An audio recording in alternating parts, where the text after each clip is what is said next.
அஸ்ஸலாமு அலைக்கும் வரஹ்மத்துல்லாஹி வபரகாத்துஹ். ஒவ்வொரு வீட்டிற்கும் அஸ்திவாரம் உண்டு. அந்த அஸ்திவாரம் பலகீனம் அடைந்தால் அந்த வீடும் பலகீனமாகிவிடும்.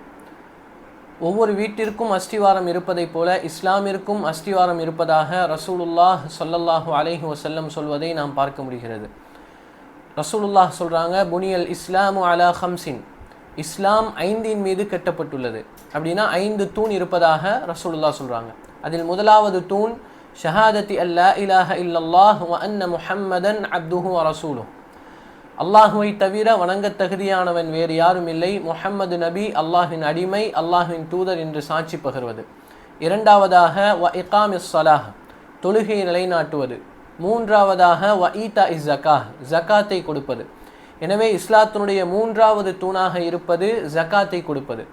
எனவே ஒருவனுடைய வாழ்க்கையில் ஜக்காத் இல்லை என்று சொன்னால் அவனுடைய இஸ்லாம் பலகீனமாகிவிடும்.